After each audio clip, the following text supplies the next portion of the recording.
Deborah Burton here, but unfortunately she can't be here, but she sent her speech, so you've got to get it anyway.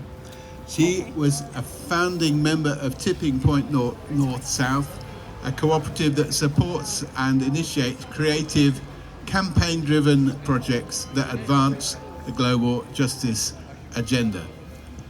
Hilary Evans will read Deborah's speech. Yes, sorry, Deborah is not well today and so has asked me to read her speech.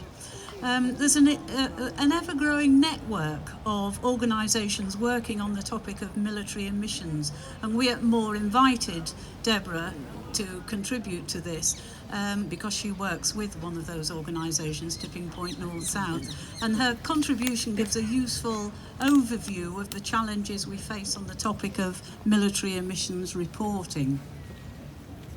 So this is what Deborah says. Today we are here under the call Unite to Survive. Over and above ourselves, Unite to Survive is an instruction we need those with their hands on the levers of power to act on. And not just those who make the economic value judgments, but those who make the foreign and defence policy value judgments as well. At the same time as we push for rapid economic transformation and an urgent end to fossil fuel addiction, we must appreciate that without a parallel shift in foreign and defence policy, we're missing an important part of the human challenge in the face of climate change. I say we, but if you're here today, you already know this. The task is to get this message out more widely.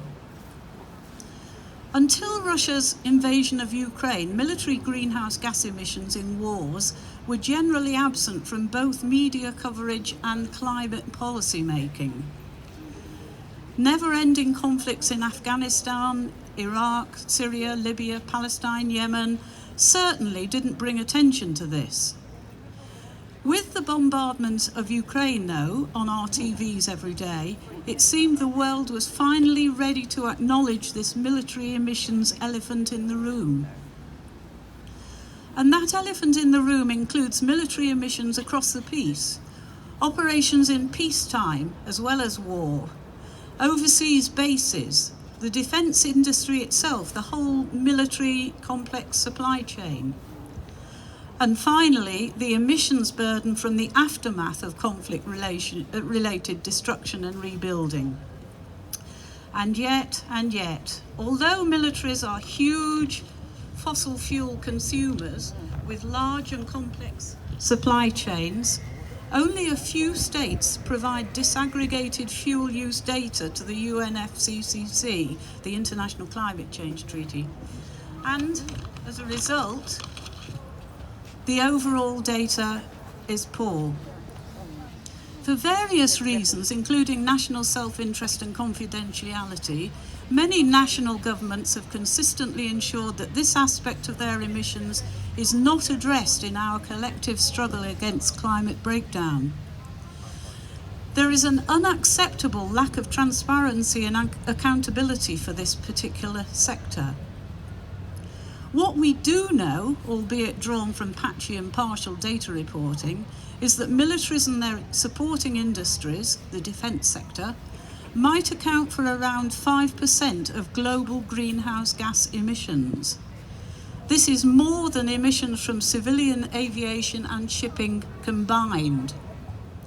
If the world's militaries were a nation, they would be the fourth largest emitter. And by the way, this does not include conflict-related emissions in war zones. Last year at COP27, a small technical step was made in getting this issue onto the radar of the UNFCCC bodies at an official side event. Our collective calls for action on transparency of military emissions reporting was made and picked up widely, and those calls include getting military emissions onto the agenda of the next IPCC assessment cycle, leading to an IPCC special report into the global military and climate change. We also called for military emissions to be included in the global stocktake a process designed to chart how well the Paris Agreement targets are being met, the first of which will be presented at COP this year. There are many valid criticisms of these COP meetings, but on this issue, military emissions reporting, there is no denying that COP26 Glasgow was where the issue broke out, and at COP27 in Egypt, where we were able to advance the argument. We will continue on this path. That includes rejecting green warfare. In the face of the greatest collective threat to humanity, climate change, we need to leave the outdated 19th and 20th century geopolitics behind us. And it includes rejecting the myth of green warfare, since the big militaries couldn't go fossil-free even if they wanted to. The brand new F-35 being bought up all over the world and planned to keep flying until 2070 drinks 6,000 litres of jet fuel per flying hour.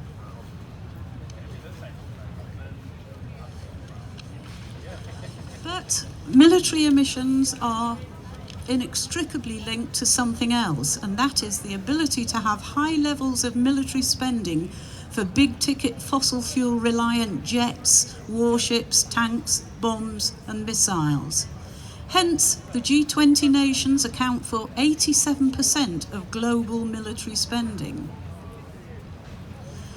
Between 2013 and 2021, global military spending increased by 21.3%, now exceeding $2 trillion a year. That was before Russia's invasion of Ukraine supercharged already high levels of military spending.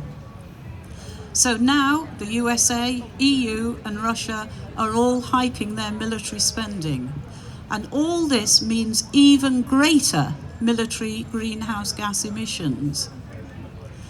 Meantime, the richest countries most responsible for the climate crisis spend far more on their militaries than on climate finance, spending at least 30 times as much on their militaries as they spend on providing climate finance.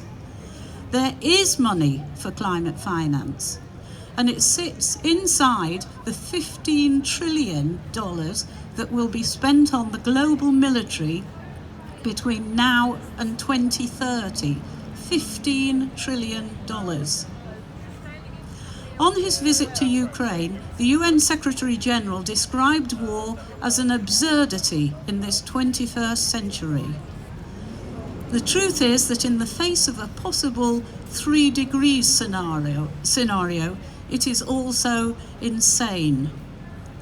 As IPCC report after IPCC report shows, all our attention should be directed towards achieving the 1.5 degree target. If we fail in this endeavour, the repercussions will be more deadly than all the conflicts we've witnessed in the last decades.